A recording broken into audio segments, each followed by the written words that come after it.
A fire ignites. Willie prepares a meager breakfast on the pristine sand, calling to his loyal Dodgety. This rugged expedition demands absolute self-reliance. Dragging the blue kayak ashore, he greets the breaking dawn with unrestrained enthusiasm. Displaying the vast coastline behind him, he announces a tactical shift for the day's mission. Rather than relying on conventional heavy gear, the expedition combines kayak mobility with ultralight noodle rods to conquer the surrounding waters. A mysterious smile hints at an unexpected encounter. Although this current island lacks extreme isolation, it provides crucial access to rental kayaks for the ongoing mission. During a brief coastal walk, the explorer stumbled upon a heart-wrenching discovery. A mere 3-day-old baby goat was left entirely abandoned, crying helplessly without its mother in sight. Driven by profound compassion, a bold rescue mission takes shape in the explorer's mind. Should the fragile creature still be wandering alone? The plan is to bring it back to Bali and raise it as a beloved pet. Seated firmly in the kayak, Willie prioritizes checking on the abandoned kid while keeping a keen eye out for fishing opportunities. Small bait fish jump nearby as he glides closer to yesterday's discovery site. A wave of anxiety surfaces. He earnestly hopes the baby has reunited with its mother. Paddling swiftly toward the shore, a faint bleat echoes from the cliffs above. Recognizing the familiar cry, he beaches the vessel and rushes up the slope to locate the source. The grim reality sets in. Dee remains on the rocky ledge, utterly alone and vulnerable. Approaching the trembling black kid, the rescuer extends a hand. Instead of fleeing, the starving creature latches onto fingers sucking frantically for milk that is not there. Glassy, exhausted eyes reveal a severe survival crisis. Frail hind legs struggle to maintain balance. This profound helplessness transforms simple exploration into an urgent rescue operation. A desperate contingency plan emerges. Feeling the severely sunken belly confirms the critical lack of nourishment for the abandoned kid. With no mother in sight, an arrangement has already been made with a local islander to procure fresh milk via boat. However, the legal ownership of the herd remains a pressing issue to resolve before any permanent relocation can occur. Leaving the fragile creature on the slope, a final gentle touch to the forehead serves as a solemn promise. The rescuer instructs the kid to seek shade, vowing to return by afternoon with life-saving sustenance. The heavy heart lingers. Descending the sandy slope, the survivor shifts focus to immediate survival as the abandoned orphan remains behind. Casting the line from the swaying kayak, a sudden and violent tug shatters the morning tranquility. Engaging in a fierce battle with the line, the reel screams as a powerful fish fights for its life. Hauling the catch alongside the vessel, a magnificent long tom is revealed, its sleek body gleaming in the sun. Hoisting the prize high above the water, the explorer proudly declares that breakfast has been successfully secured. The lingering moisture renders most gathered firewood useless. Scavenging a single dry coconut husk, Willie coaxes a bed of glowing embers to life, prioritizing rapid heat over a roaring flame for efficiency. By the shoreline, the freshly caught long tom is meticulously cleaned and prepared for the makeshift grill. Slicing the silver-skinned fish cleanly in half exposes the pristine, translucent meat within. This impromptu coastal feast, born from sheer resourcefulness and calm determination, promises to be an absolutely perfect start to a demanding day on the water. The pure coals work their magic, carefully managing the intense heat. The open flames are pushed aside to let the embers cook the fish evenly. Flipping the sizzling catch reveals a perfectly crisp skin hiding tender, flaky flesh underneath. Seated on the warm sand, the explorer tears into the succulent meat, savoring every bite of the hard-earned meal.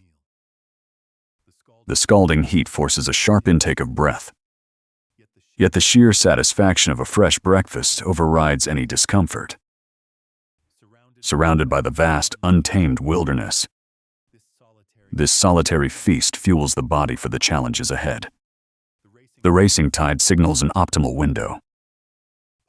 Pausing his meal, Willie notes the changing marine environment and gentle breeze. After meticulously removing tiny bones from the fish, he returns to the kayak. Paddling rhythmically under the sparkling sun, he announces a tactical adjustment. Swapping bait for a soft lure. The target shifts to agile trevally. He pats the ultra-flexible noodle rod, aware of the chaotic battle it might face against a heavy catch. The reel screams as the rod bends dangerously close to the water. The fish dives relentlessly toward the rocky bottom in merely 2 meters of depth. Precise tension prevents the thin line from snapping. A flash of silver blue confirms a prize trevally. Shifting weight for stability, Willie executes a single-handed landing. The vibrant thrashing fish is finally secured, marking a triumphant victory in the shallows. I think I don't know, maybe we'll actually be getting a couple more. That's a beautiful size for lunch. We're gonna let him go. He's beautiful. Say my hit. There he goes. Is gonna swim. Pain halts the stroll. Barefoot foraging led to a direct, agonizing encounter with a vicious cactus. The sole is now embedded with razor-sharp spines, requiring meticulous extraction with a knife. Scavenging coastal debris yields a mismatched pair. A repaired green thong and a purple flat shoe. This bizarre assortment provides necessary protection against the treacherous terrain.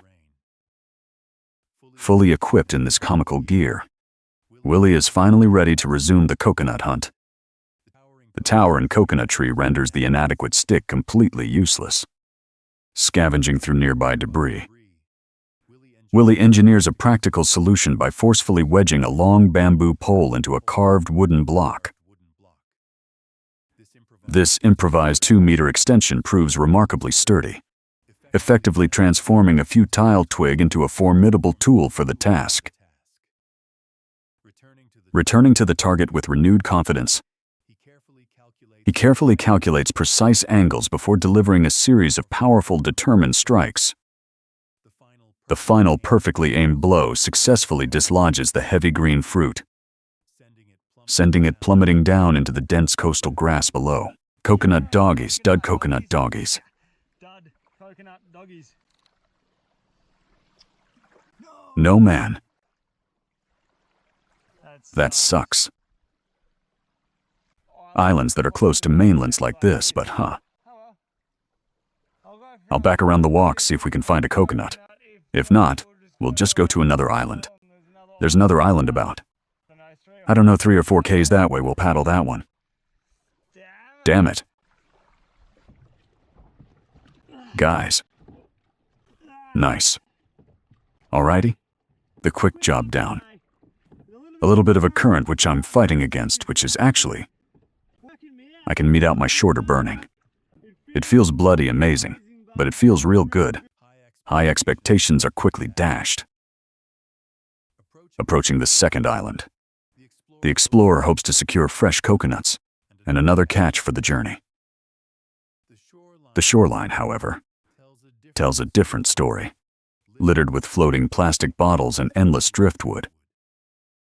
In the distance, a sparse cluster of coconut trees offers a glimmer of hope. Yet this optimism is abruptly halted by the discovery of a massive bamboo fence. Stretching across the landscape, the barrier clearly marks private property, neatly enclosing thriving crops well beyond the reach of any wandering explorer. The hostile architecture repels intrusion. Reaching out to test the boundary, a thicket of vicious white thorns forces a hasty retreat. Suddenly, a watchful figure in the bushes triggers a primal alarm. Abandoning all foraging plans, Willie sprints frantically across the grass, glancing back nervously while speedwalking on the beach. He realizes with dread that private guards are actively tracking his every move. A pristine green island restores a sense of purpose. Escaping the hostile territory, the exhausted explorer drags the heavy kayak through the shallow surf to launch the next leg. The coastline reveals a dense, overgrown jungle, complete with massive fallen trees and lush vegetation. Casting the line near submerged structural platform, the angler eagerly scans the dark water. The hidden depths are expected to hold a bounty of trevally or queenfish, offering a chance to redeem the earlier failures. A complete circuit yields absolutely nothing, leaving the angler empty-handed and deeply frustrated. The looming threat of a massive storm on the horizon compounds the misery. Distant thunder rumbles, confirming the rapid approach of a severe weather system typical of the region. With the wind already beginning to howl, the reality of a grueling upwind battle becomes inescapable. Isolated far from the safety of the base camp, the survivalists must now fight the elements just to make it back alive. This is going to be Halifar cooking all the fish that'll killed. This guy.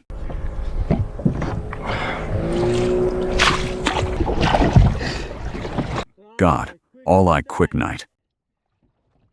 2.5 hours of non-stop paddling. We've had no luck on the road. Oh my. Oh. We're knighted back. Begins right now because we need to go find out if the guy got the milk for the goat. And so, I'm gonna pull out the kayak on the shore, run all the way to the other end of the island, and find out if the triumphant cheers erupt across the rocky beach as Willie clutches a plastic bag of fresh milk. He proudly displays what is undoubtedly his most valuable possession to date, celebrating this rare triumph. Yet upon returning to the designated spot where hope once lingered, a heavy silence replaces the earlier excitement. A motionless black shape lies in the distant grass, sparking a surge of sheer terror within him. Rushing forward with dread, he kneels beside the fragile creature. To his immense relief, he discovers that DD is not dead, but merely clinging to life in a state of extreme exhaustion and vulnerability. Improvisation emerges as the vital key to survival in this dire moment.